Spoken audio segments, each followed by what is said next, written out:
En esta ocasión los invito a conocer el Paraninfo, pintado por José Clemente Orozco, que se puede observar aquí en la Universidad de Guadalajara. La entrada es gratuita, aunque este espacio forma parte del museo de este espacio.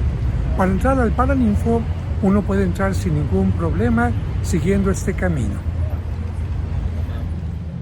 Y ahora tengo el gusto de encontrarme con Diego Espejel, un muchacho muy joven que está realizando cosas muy importantes, porque antes la museografía como que estaba reservada únicamente para algunas personas de muchos más años. ¿Dónde estudiaste tú? En la Universidad de Guadalajara, en el Centro Universitario de Ciencias Sociales y Humanidades. Pero ahí se estudia también esto de diseño, que te tocó a ti. Concretamente yo soy historiador con especialidad en historia del arte, de manera que ahí, de cierta manera, tenemos una formación que nos impulsa a trabajar en museos. O sea que para la museografía se necesitan dos elementos. ¿Cómo la voy a ver, la obra que está ahí, y qué camino voy a seguir para entenderla? Porque las obras se pueden presentar desde el punto de vista de una historia consecutiva, o bien por temas, o bien por la cuestión de los autores y muchas cosas más. ¿Cómo realizaste este trabajo? ¿Cómo sigue la gente un camino? Nosotros, a partir de la conmemoración del nombramiento de Guadalajara como Capital Mundial del Libro, nos dimos a la tarea de buscar, tanto en la Biblioteca Pública del Estado como en el Archivo Histórico de la Arquidiócesis aquí de Guadalajara, estas joyas que nos permitieran reconstruir un poco el pasado de la ciudad como capital del Reino de la Nueva Galicia. Entonces, ese fue uno de las líneas rectoras de nuestro guión curatorial. Entonces, algo importante, sabemos que Guadalajara se empezó a hacer famosa por la Feria del Libro y dijeron, bueno, ¿y por qué Guadalajara empezó a tener esta fama? Y sobre todo, ¿qué libros hay importantes en Guadalajara que forman parte de la historia del libro? Es la única ciudad en América Latina que custodia un ejemplar de la primera edición de la Revolución de los Orbes Celestes de Nicolás Copérnico. Eso ya de por sí es una joya completamente. O sea, estamos hablando de libros originales que vienen de Europa y concretamente de Copérnico. ¿Esa sería la pieza más antigua que tienen? No, tenemos libros incunables, es decir, de aquellos que se imprimieron durante la segunda mitad del siglo XV. El más antiguo es una obra de San Agustín de 1484. Bueno, imagínense, especialmente a los que les gusta la lectura y sobre todo ver un original, cómo se empastaba, cómo eran los incunables, cuáles eran los textos y sobre todo qué le interesaba a las autoridades, porque finalmente las autoridades son las que dicen, cómprame este libro, quiero este otro, quiero este otro. Es muy importante. ¿Cuánto tiempo va a estar esta exposición en Guadalajara? Va a estar hasta el 12 de febrero de 2023, de manera que todavía tenemos cierto tiempo para que vengan y nos acompañen. Así que amigos, Guadalajara no son solamente las tortas ahogadas, la carnita en su jugo, la catedral, el templo expiatorio y muchas cosas más, sino también arte y cultura y sobre todo una exposición única, porque hay exposiciones permanentes que, voy el año que entra. Esta es una exposición que tiene una fecha de caducidad y que nos ofrece tesoros invaluables. Pues muchísimas gracias por tu trabajo. ¿Algún mensaje que quieras dar? Pues en época decembrina no hay mejor regalo que un libro, porque recuerden, la cultura cultiva y nos hace mucho más humanos. Y si va a estar hasta febrero, enero y febrero, bueno, también la oportunidad. Muchísimas gracias. Padre. Amigos, tengo mucha prisa porque vine a una misa y solamente voy a pasar con la cámara a hacer un recorrido visual. No les podré explicar cada pieza, pero con esto será como para que se piquen y digan, tengo ganas de ir. Vamos siguiendo aquí a nuestro anfitrión y este es el Paraninfo. Es el corazón simbólico de la Universidad de Guadalajara, es el aula magna, también conocido como Paraninfo Enrique Díaz de León. ¿Por qué le llaman Paraninfo? Los niños luego lo preguntan. Pues es así como se le conoce al principal sitio, sobre todo de las casas de estudio, donde tienen reunión, ya sea el claustro de profesores, en este caso aquí es el Consejo General Universitario. Esto lo pintó Clemente Orozco. ¿Y por dónde empezó? ¿Cuál fue la primera parte que empezó? Consideramos que fueron los muros del estrado, no lo sabemos con certeza, dado que en un principio este edificio estaba destinado para fungir como sede del Poder Legislativo de Jalisco.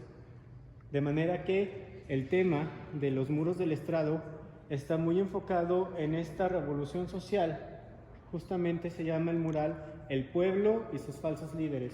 O sea, el contraste que vemos a la derecha con la gente con hambre, se ven los cuerpos casi con las costillas, algunas personas enfermas por este vendaje que podemos ver, y abajo alguien que les va indicando, incluso señalando un libro, esto es lo que tienes que creer, no tienes que seguirme. Hay líderes sociales de qué tipo, uno tiene un serrucho, otro tiene un libro. Qué raro que aquí no pone ahora una imagen de un cura, de un obispo, ¿no? Aquí como que los perdonó en ese sentido. Como que nos perdonó. ¿Cuáles serían los personajes? ¿Hay alguien que se pueda identificar como tal? Además del militar. Históricos, no. En este caso, no. Lo que hay leyendas, porque no son más que eso, es que tomó como modelos, sobre todo para la masa, a quienes le ayudaron, en este caso, a pintar, dos artistas jaliscienses, Francisco Rodríguez Caracalla, ¿sí?, y Jorge Martínez López. O sea que ahí los puso como un homenaje en estos. Después, si volteamos, ¿hacia qué parte quieres que miren? Hacia la cúpula, que es una de las joyas plásticas surgidas de la creatividad del maestro Orozco, en donde tenemos a estos seres, tanto humanos como fantásticos, que son una alegoría de los saberes. Por eso se llama la obra El hombre creador y rebelde. Y aquí es bien importante señalar que es la primera composición que hizo sobre una superficie cóncava. Jamás se había enfrentado a un reto similar, de manera que esta composición le significó un gran avance en el manejo de la perspectiva. Tenemos a ese hombre con 5 rostros, que por eso se le llama el hombre pentafásico. Tenemos al maestro, al rebelde y al obrero. Entonces, y aquí acentúa la vocación que después tuvo este edificio como una casa de estudios. Y todo totalmente al fresco, ¿verdad? Al fresco, completamente. En la parte que se encuentra en el tambor, veo que hay algunas escenas también. Sí, son alusiones ya sea a la minería, a la anatomía, incluso un autorretrato muy surrealista, si nos permitimos con su ojo característico, ¿verdad? Exactamente, y vean, un rostro completamente descarnado. Voy a hacer un acercamiento, aquí no escuchamos el sonido por el acercamiento.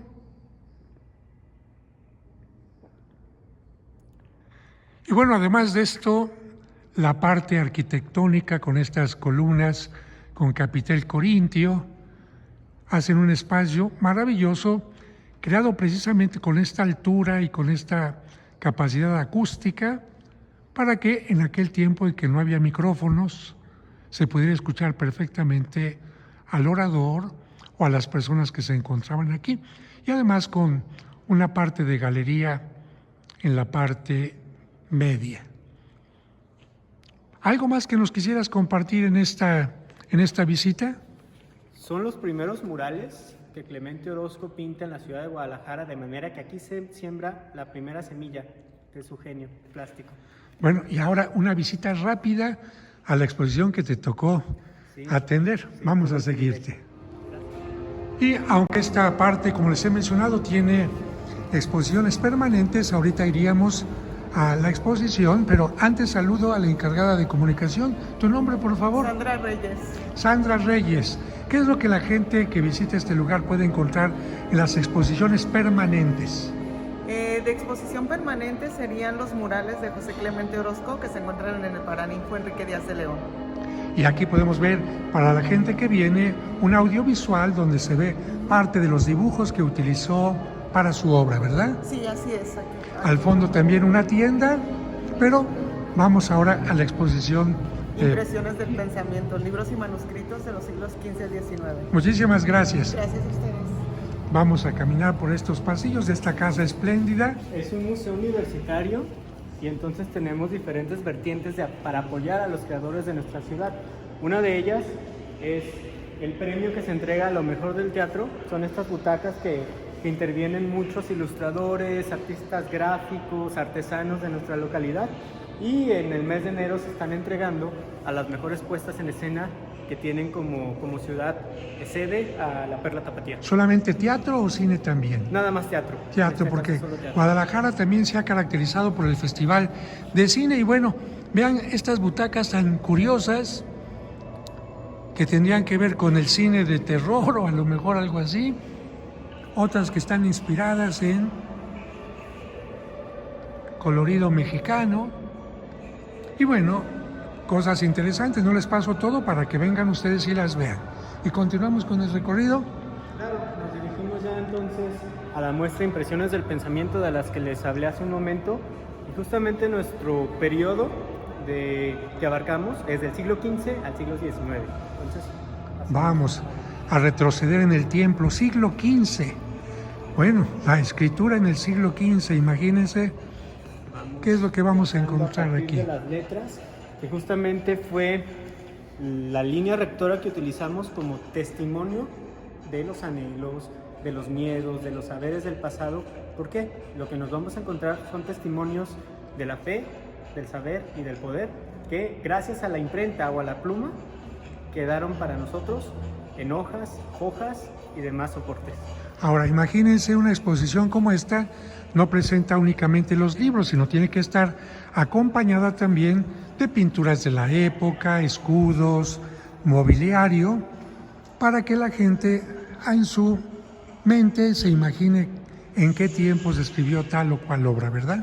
Y eso fue justamente lo que quisimos hacer, estos puentes que permitieran entender ya fuera el contexto del libro o el tema que trata, de manera que recurrimos a diferentes museos de nuestro país. Aquí va a haber piezas del Castillo de Chapultepec, del Museo Franz Mayer, del Museo Nacional de San Carlos, así como otros más locales como el Museo Regional de Guadalajara, el Museo de la Ciudad y también a la propia colección del acervo universitario.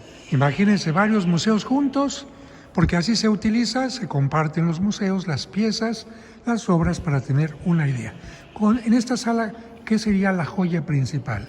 La joya principal la tenemos al final, que es el Copérnico, pero también hay que presumir estos libros incunables, que como les decía, son de los más antiguos que tiene Guadalajara. El primero de ellos es de 1484, un compendio de las obras de Agustín de Hipona, uno de los padres de la Iglesia Latina. Tenemos aquí es de 1484. Este de 1485, sobre la esfera del mundo, de Juan de Sacrobosco. Y finalmente, este de Pedro Tartareto, ya en el límite de la clasificación de un incunable, que abarca hasta 1500, en donde hace un análisis de la filosofía de Aristóteles. Fíjense, amigos, estamos hablando de obras en papel, que se conserve una pintura al óleo, bueno, es más o menos fácil. El papel implica que no tenga ninguna plaga como pescadillo, que no tenga humedad, que no tenga hongos, porque con el paso del tiempo el papel se va deteriorando. Es cierto que el papel en aquel tiempo era más duradero que el que tenemos actualmente y la tinta que usamos actualmente. Esto es increíble. Las marcas de agua que permitían determinar el molino papelero y el grado de calidad que tenían estos papeles, que como usted señalaba eran de una composición completamente diferente. Si lo vemos es casi como un tejido, porque predominaban las fibras de los algodones y las fibras vegetales en su composición.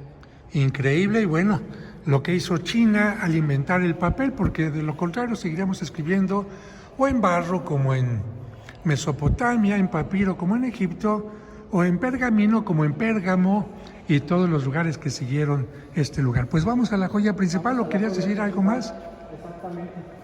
Hay varios tesoros que pueden ustedes encontrar. Oye, aquí ya me llamó la atención esto. ¿Es una imprenta o qué es lo que es? Es una réplica de la primera imprenta que llega al continente americano, que dicho sea de paso se estableció en la Ciudad de México en 1539. Esta réplica pertenece al Castillo de Chapultepec, pero pues nos ayuda mucho a entender cómo era que quedaban las marcas mediante letras móviles con las que se iban armando los textos por medio de la presión. Ese molde permitía que se produjeran muchísimas copias de un mismo escrito, ahorrando meses de trabajo manuscrito. Pero letra por letra. Letra por letra, exactamente, se acomodaba. Imagínense, también era un procedimiento lento, pero al mismo tiempo mucho más rápido que Estar escribiendo manualmente.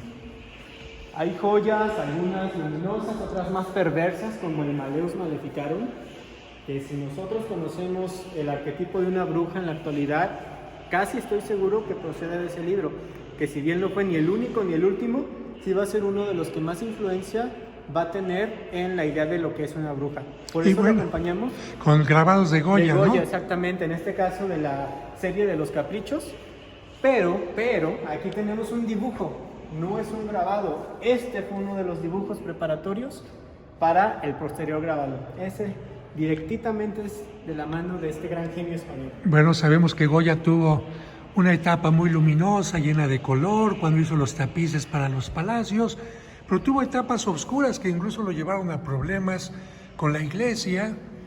Y vemos aquí, para los que les gusta Harry Potter, que se den cuenta que este tipo de ideas, o lo de los que les gustan las películas de brujas actuales, no son cosas modernas. Siempre se ha pensado en el poder de la magia, en el poder del maligno, en conjuros. Y bueno, ¿y este libro de qué trata? Va a decir la gente, ay, ya vi la portada, padre, platíqueme, deme la sinopsis del libro. ¿Sabes algo de esto? Es una especie de tratado, como un manual, que era empleado por autoridades judiciales y también eclesiásticas para identificar quién era una posible bruja. A partir de ciertas características físicas, a partir de determinados encantamientos que se les atribuían, y era justamente uno, leyendo aquello, podía decir, ella es bruja. Ah, caray. Y seguramente se iban apariencias como la nariz, que la tenga así, que esté encorvada, que se parezca a la brujita de Blancanieves, ¿verdad? Y esta es la joya. La joya sobre la revolución de los orbes celestes, que usted me ayudará con mejor pronunciación en latín. No, aquí ¿No? podemos ver claramente la cédula.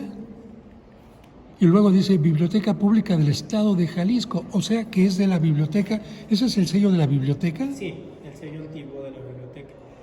Esta es de la primera edición de 1543. ¿Por qué es importante este libro? Nicolás Copérnico retoma el argumento que ya en la antigüedad clásica en Grecia se había postulado, en donde el Sol ocupa el centro del sistema planetario, a diferencia de lo que en su época todavía se creía, que era la Tierra, y que era reverenciada por el resto de los astros, ¿no?, girando para ella. Copérnico propone un modelo contrario, en donde la Tierra pasa a ser uno de los tantos planetas que orbitan alrededor del astro rey. Por eso, con esta infografía fue que quisimos resaltar la importancia de este planteamiento y al mismo tiempo reconocer que en medio del Renacimiento, en donde el hombre ocupaba el eje de casi todo el pensamiento, Copérnico dice no, aunque tu planeta, el que habitas, que puede entenderse en aquel contexto como la máxima creación de Dios, no deja de ser más que un simple cuerpo más que gira alrededor de otro mayor. Alrededor de otro mayor, y ahora diríamos, bueno, y el Sol se quedó chiquito ante las investigaciones, donde somos solamente un puntito de arena en el mundo, ¿no? Dentro del vasto universo que nos rodea. Ahora sí que el punto más luminoso, a lo mejor, no lo sé, pero por eso era lo importante observar los astros, entenderlos, dado que por siglos fueron los únicos puntos de orientación que se tenía para cuando se hacían estos enormes viajes a través de la inmensidad de los océanos, y había instrumentos especializados como los astrolabios, los nocturlabios, que ayudaban a los navegantes que se aventuraban a explorar estas zonas desconocidas a hallar los rumbos. El viento, padre, que era tan importante para los barcos de vela, su única fuerza de impulso. No había motores, no había vapor. Los vientos, exactamente. La rosa de los vientos tan importante. Las esferas armilares que permitían determinar las latitudes, los globos celestes con las principales constelaciones. No, los muchachos ahora todo lo arreglan con Google y con el GPS. Pues estos eran los GPS de la época. De aquel tiempo.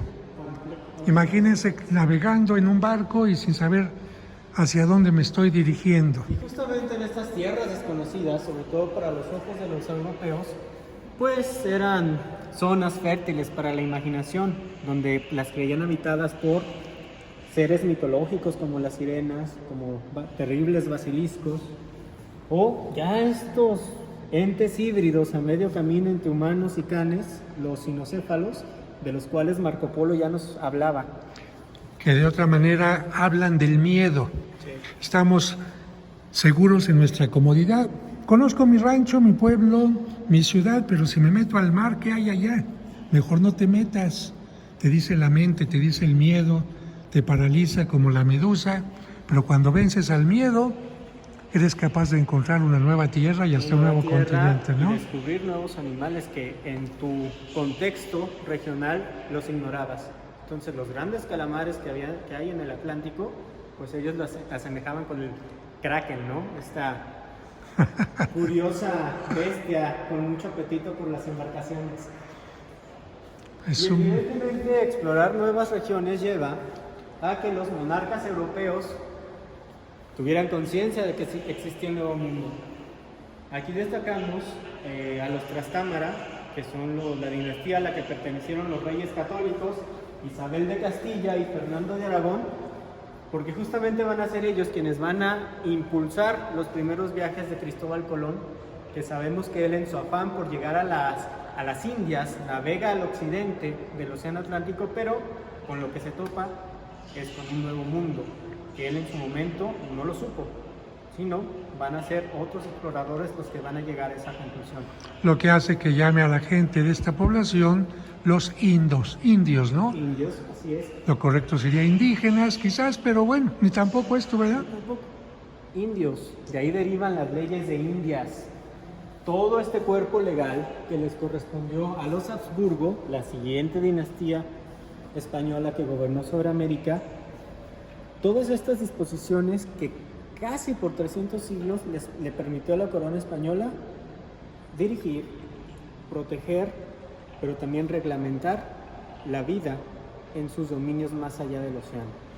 Ahí vemos el escudo precisamente de los Habsburgo. O de la Casa de Austria, como también se conoce. El águila bicéfala, un símbolo de poder de origen bizantino, pero que también van a retomar otras casas reales que han gobernado hasta en la misma Rusia.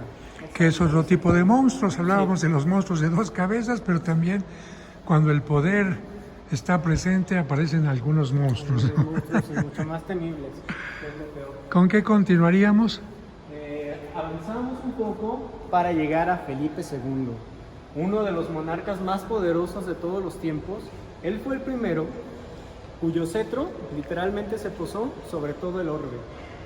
Gobernó sobre el primer imperio de alcance global y en ese entonces lo que hoy es México, el virreinato de la Nueva España en su momento, pertenecía a la corona española de Felipe II, y él es importante en Guadalajara porque a él le debemos que elevar a esta ciudad como la capital del Reino de la Nueva Galicia, en 1560. Pinturas, libros, cuántas cosas. Reales, la firma de un rey, que es muy curiosa, ¿no? No es como actualmente nuestro nombre, nada más era necesario que pusiera yo el rey. Esa corresponde a Felipe II en este documento que es de 1588. Es original, es no original. Es copia. Este es del archivo histórico de la Arquidiócesis de Guadalajara, donde el monarca dirige expresamente una indicación para sus oidores que despachaban desde esta ciudad. ¿La siguiente firma de quién es? De Carlos III, ya es un monarca del siglo XVIII.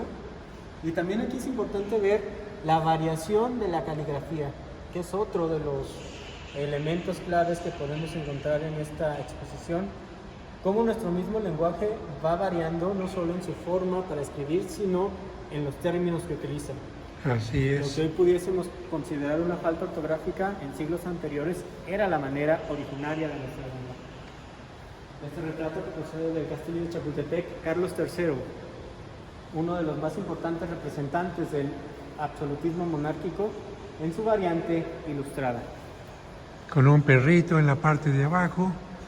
Y esta analogía, no era tan grande el imperio español que abarcaba los dos hemisferios del planeta. De ambos uno, es más o menos lo que significa. Sí, exactamente. La unidad. Bien importante, padre, y seguramente usted lo ha conocido, las marcas de fuego, que son fundamentales para que nosotros en la actualidad podamos conocer de dónde proceden los libros que exhibimos. Una marca de fuego se hacía con un herrete especial que, gracias al calor, quemaba ya fuera los cantos, las portadas o los interiores de los libros, y lo utilizaban los conventos para destacar la propiedad sobre los ejemplares que ellos tenían en sus bibliotecas. Entonces aquí lo que hicimos fue hacer estos enlaces de el convento del Carmen, que aquí tenemos su marca de fuego, más estos tres que corresponden a la orden franciscana en los diferentes emplazamientos que tenían en la ciudad. A lo mejor les suena el santuario de Nuestra Señora de Zapopan, que en realidad era un colegio de propaganda fide de los franciscanos. Así que sus emblemas. No solamente erraban, vamos a decir así, bueno, marcaban a las reses, sino también a los libros. Lo acompañamos con el retrato de esta monja coronada para destacar la presencia femenina en los conventos novohispanos. Muchas veces estas mujeres veían en el convento la única oportunidad para poder estudiar. No me voy a cansar de decirlo. El ejemplo más notable fue Juana Inés, la décima musa, que justamente se convirtió en jerónima para poder empaparse de todos estos libros que almacenaban en estas ricas bibliotecas conventuales. Y que también de esta manera se podían convertir en escritoras, porque si sabían leer, sabían escribir, ¿no? Y entonces ahí era la retroalimentación, ¿no? ¿Algún libro de alguna mujer aquí presente o no? El momento, según recuerdo, no, o por lo menos, evidentemente, no. Quizá con algún seudónimo, padre, puede haber muchas posibilidades. El libro, el índice de libros prohibidos. Ah, caray, ya me voy entonces, ya vámonos. Pues aquí, padre, creo que usted nos puede decir más. Bueno, hay que recordar que no todo estaba permitido por la autoridad, como actualmente igual. Había mentes que tenían supuestamente el poder de decir qué se podía leer, qué se debía leer, porque de poderse todo, pero cuáles eran las consecuencias. Bueno, la idea era que para que no te desvíes de la moral, no te desvíes del buen camino, como algunos papás ahora, apágale a la tele, cámbiale de canal, no te metas a ese canal de YouTube. Y bueno, afortunadamente este tipo de pensamientos ha ido cambiando y el ser humano dice, bueno, yo sabré lo que leo, me podrán decir qué o qué no está bien, pero yo sabré lo que leo, ¿no? Nuestro tiempo, ¿no? Mayor libertad, y cada quien con su propio criterio determina lo que es bueno, lo que es malo, y ya no a partir de una autoridad. Así es. Este ejemplar también es muy valioso, es una de las pocas Biblias del oso que se conservan. ¿Por qué es importante y por qué la Biblia del oso? Es la primera versión completa al español que se hizo a partir de los textos en griego, en arameo y en hebreo. No se hizo por medio de la versión de la Vulgata, que era en latín, la más difundida por la Iglesia Católica, sino que su traductor, Casiodoro de Reina, allá por 1569, incluso décadas antes, empezó a traducirla para tener esta primera versión en nuestro idioma de las Sagradas Escrituras. Es cierto, hay otras más antiguas, como la Biblia Alfonsina, que es allá como del siglo XIII, o la Biblia de Alba, que es del siglo XV, pero no están completas, y esas a su vez partían o del latín o del hebreo.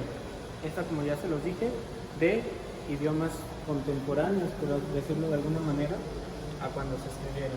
Y con un atril maravilloso también, para hacer que esté en un lugar adecuado. Vemos al osito que está también en esa parte, nutriéndose de miel, como quien se nutre también de buenos libros. Y en la parte de atrás una Trinidad, de acuerdo a la iconografía de aquel tiempo, en donde se representaban con el mismo rostro, solamente para variar, el Espíritu Santo con una paloma a la derecha, y como es fuego también, color rojo, Dios Padre con el sol rigiendo el mundo y un cetro, y Cristo con los dos colores, el rojo y el azul, o puede ser también violeta y azul, referencia al mundo, con el Cordero.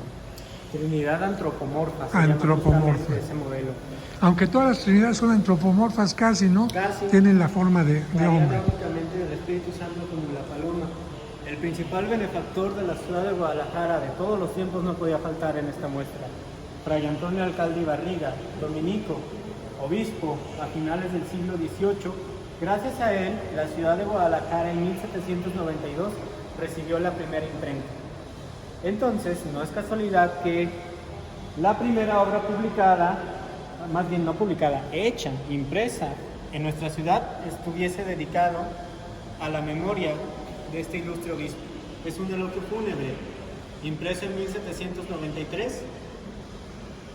Él es el fundador de la Universidad de Guadalajara, del Hospital Civil Viejo, como hoy lo llamamos, que en su época se conocía como Real Hospital de San Miguel de Belén, un hombre visionario, emprendedor, preocupado por la educación de la niñez, por la educación de las mujeres, por los pobres, un ícono literalmente de la modernidad.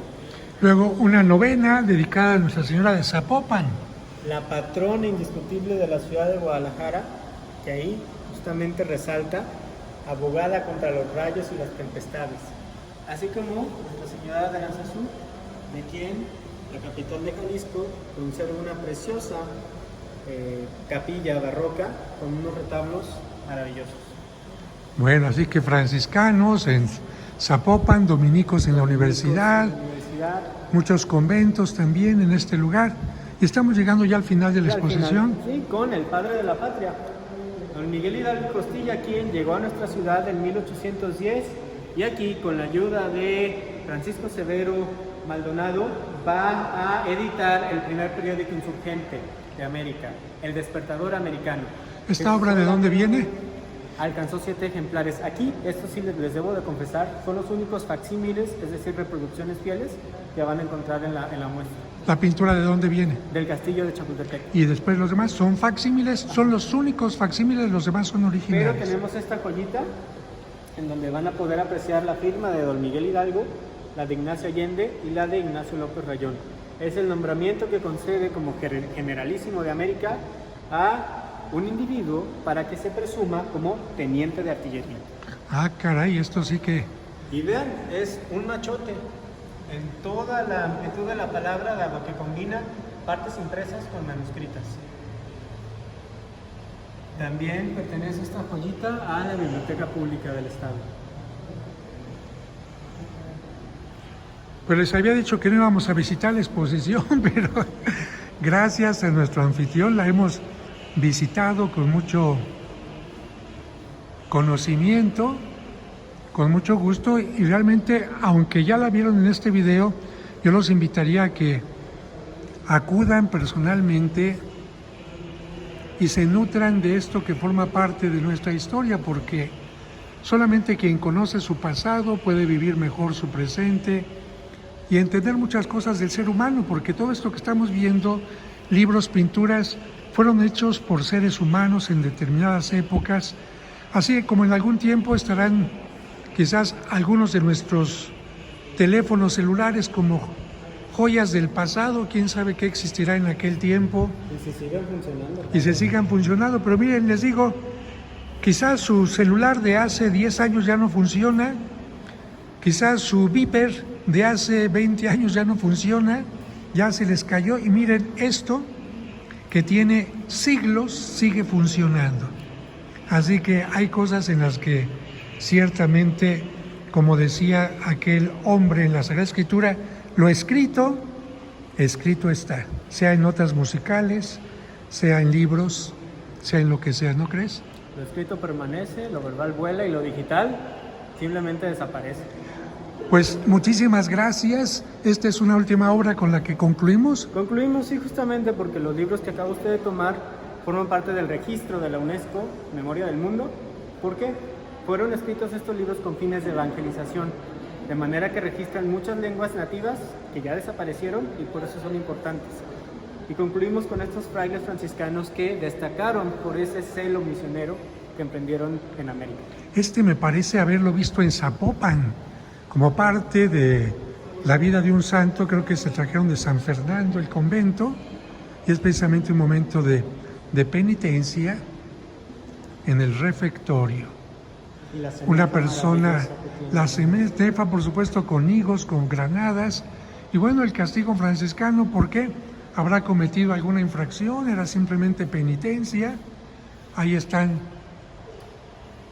los flagelos. Y bueno, eran también formas de purificarse, de corregir a alguna persona para que encontrara su camino de santidad. Y nosotros pues vamos ya al camino de salida. Te agradezco muchísimo. Gracias a ustedes por acompañarnos. Mira, con esto entendemos algo.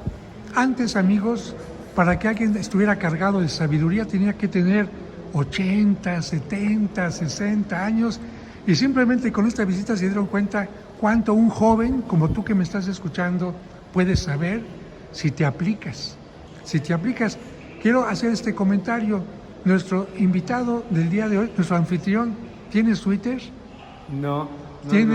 ¿Tienes Facebook? Como que me genera cierta desconfianza todo eso. ¿Tienes Instagram?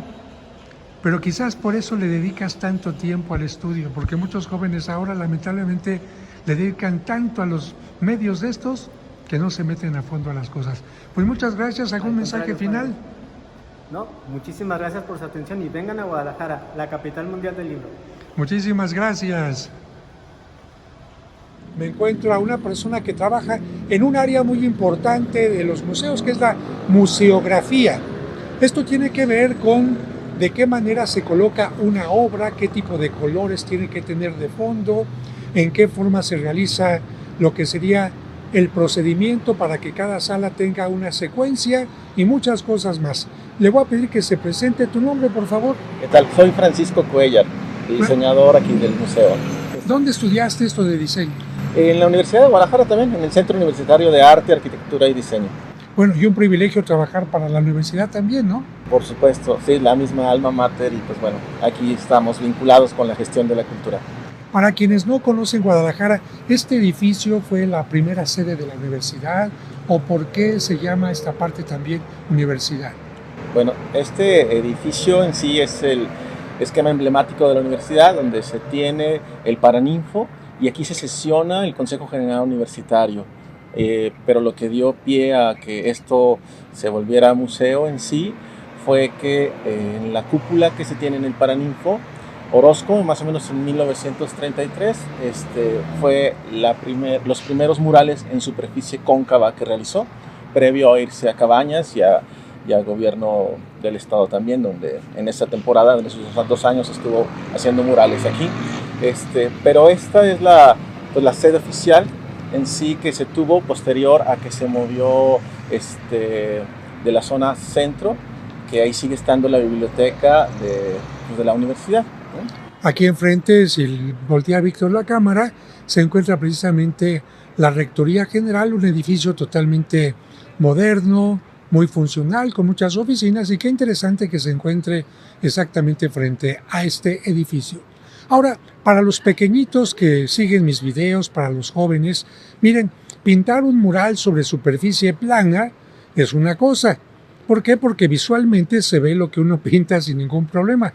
Pero pintar sobre una superficie cóncava o convexa hace que la vista tenga otro tipo de referencias, así que es algo mucho más difícil, ¿no? Sí, igual Orozco tenía grandes conocimientos también de geometría, ¿no? Y pues bueno, además de ser un gran artista y pintor, pues el dominio mismo de la técnica al fresco, porque son murales pintados al fresco, se van haciendo por partes y es una técnica que brinda muchísimo color también y lucidez en los tonos, ¿no? Para los pequeñitos, pintar al fresco sería como si tuvieran una acuarela, pero hay que pintar sobre una superficie tipo yeso cuando está fresca, para que cuando se seque, chupa la pintura y ya no se borra absolutamente con nada. Y de aquí, José Clemente Orozco, como estamos escuchando, fue a pintar después el Hospicio Cabañas, un lugar muy particular en este lugar. ¿Qué es lo que podemos ver? Escuchamos mucho ruido porque estamos en una avenida principal, pero ¿qué es lo que podemos ver en este Paraninfo? ¿Algunas escenas en particular? Sí, de hecho, bueno, las referencias que tenía José Clemente Orozco también, siendo un pintor activo en cuestión también del contexto del reclamo social y político, pues podemos ver al hombre y sus falsos líderes dentro de lo que es la parte central del Paraninfo, y en la cúpula tenemos al hombre pentafásico, que es un hombre que se divide o que tiene varias caras en sí y partes de cuerpos también, en donde se tiene al científico, en donde se tiene también al trabajador, al obrero, y pues bueno, pone como las múltiples facetas en donde la mente humana también puede desenvolverse, ¿no? Y cómo se va desarrollando. Pero sí, el otro es más como un reclamo también social, ¿no? En el sentido de las clases sociales, ¿no? El pensamiento de Clemente Orozco, sobre todo en este hombre pentafásico, es decir, el campesino no tiene que pensar únicamente o no puede pensar únicamente en cosas de campo. El campesino o la gente sencilla también está abierta a otro tipo de mundos que lamentablemente el grupo poderoso no siempre le abre el camino. Todos los seres humanos, incluso tú que estás viendo este video, no tienes por qué limitarte a un área en tu vida. Puedes tener un área artística que está dominada, replegada, con miedo, que puede surgir. Una parte política, una parte intelectual y muchas cosas más, ¿no? Sí, así es. Está cargado de simbolismos y de alguna manera, pues, eso es lo que deja también como plasmado el momento de vida que él le tocó pasar, ¿no? Pues muchísimas gracias y felicidades por tu trabajo, que es colocar de la mejor manera las obras que se van a exponer. Sí, gracias, pues me gusta que todo se vea muy bien.